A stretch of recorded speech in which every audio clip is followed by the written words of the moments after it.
मैं हमारी आज की विशिष्ट अतिथि साध्वी ज्ञानेश्वरी दीदी से अनुरोध करूंगा कि वे अपना उद्बोधन दें। वह हमारी संरक्षक भी हैं, इस कार्यक्रम की चीफ संरक्षक भी हैं, और आप सब को कोई परिचय की ज़रूरत नहीं है उनके, वो सब हम लोग एक ही परिवार है। और मैं अनुरोध करूंगा कि माननीय हमारे मुख्य अतिथि राज्यपाल जी को वो गुरुदेव की पुस्तक भी भेंट करेंगी।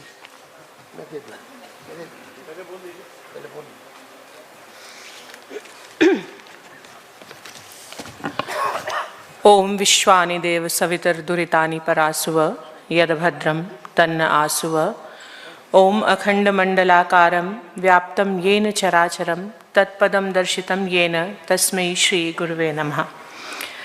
आज के इस समापन सत्र में मंच पर विराजमान आदरणीय महामहिम बिहार के राज्यपाल श्री आरिफ मोहम्मद खान जी, हमारे सबके अत्यंत पूजनीय और मेरे गुरुतुल्य परम तपस्वी पूज्य बाबा जी के श्री चरणों में मैं प्रणाम करती हूँ। मध्य प्रदेश के स्कूल शिक्षा मंत्री हमारे अतीव स्नेही भाई श्री राव उदय प्रताप सिंह जी, मध्य प्रदेश के ही संस्कृति मंत्री श्री धर्मेंद्र सिंह लोधी जी, जबलपुर के लोकप्रिय सांसद भाई श्री आशीष दुबे जी,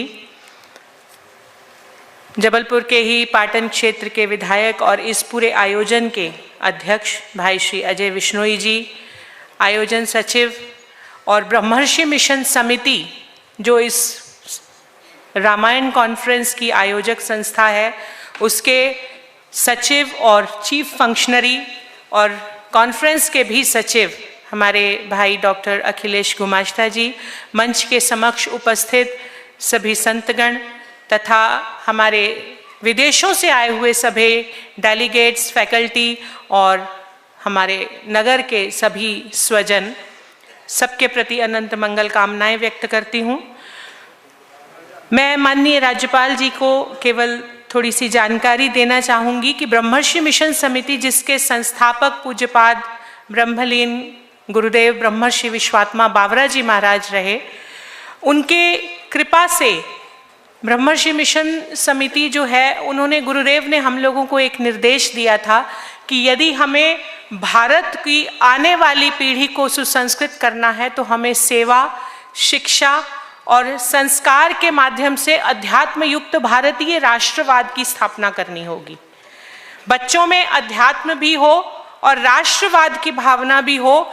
यदि बच्चे आध्यात्मिक होंगे, संस्कार से युक्त होंगे, सेवा के संस्कार से युक्त होंगे, तभी राष्ट्र के प्रति भी उनका समर्पण हो पाएगा, क्योंकि राष्ट्र के प्रति समर्पण होगा तो उनका व्यक्तित्व जो है वो पूर्ण व्यक्तित्व बन पाएगा। और इसी उद्देश्य से परमाराध्य गुरुदेव ने विश्व के अनेक देशों में अपने केंद्र स्थापित किए ब्रह्मर्षि मिशन के, और पिछले 50 से अधिक वर्षों से विश्व के अनेक देशों में ब्रह्मर्षि मिशन काम कर रहा है। जबलपुर में भी पिछले 25 वर्षों से वनवासी बच्चों की शिक्षा के लिए तथा कैंसर के पीड़ित जो अंतिम अवस्था के मरीज होते हैं, उनकी सेवा के लिए प्रकल्प प्रारंभ किया। वर्ल्ड रामायण कॉन्फ्रेंस जो है, ये पूरे जबलपुर का एक ऐसा उत्सव है, जैसे किसी परिवार में विवाह होता है तो लोग पहले से छुट्टी लेकर बैठ जाते हैं, इसी प्रकार से वर्ल्ड रामायण कॉन्फ्रेंस जो है, ये ऐसा ही एक उत्सव है। न जाने कितने वॉलंटियर्स, कितने हमारे सेवक जो अपने सेवा भाव से लोग अपना छुट्टी लेके दिन रात इस कार्य में जुटे हुए हैं। और आज उस कॉन्फ्रेंस का समापन सत्र है, तो हम लोगों के लिए एक बड़ा संतोष का विषय है कि आज 3 दिन से जो ये कार्यक्रम यहाँ चल रहा है, ये पूर्ण सफलता के साथ यहाँ संपन्न होने जा रहा है। इस पूरी कॉन्फ्रेंस के पीछे का जो उद्देश्य है, वो मैं समझती हूँ कि एक ही वाक्य में उसको हम समापन कर सकते हैं कि राम आदिवत समाचरेत न तो रावण आदिवत। हम सबको राम के चरित्र के समान अपने जीवन में चरित्र बनाने के लिए प्रेरित करें। हम विश्व के किसी भी कोने से हों, लेकिन 3H हर व्यक्ति के पास है, हेड, हार्ट एंड हैंड्स। यदि हेड यानी कि विजडम हार्ट यानी कि लव और हैंड्स यानी सर्विस।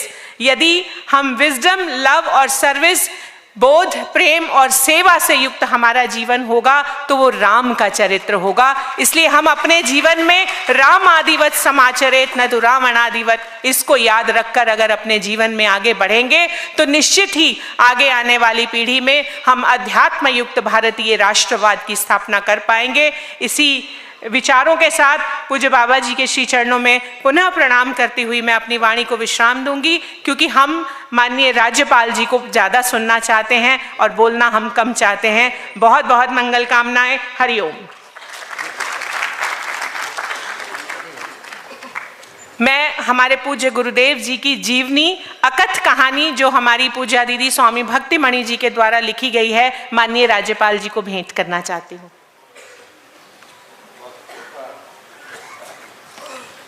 गुरुदेव की जीवनी पर आधारित कुछ घटनाओं को, जीवन बहुत ही आध्यात्मिक रहा और कुछ घटनाओं का उल्लेख करती हुई यह अकथ कहानी उनकी शिष्या सिद्धेश्वरी जी ने लिखी है।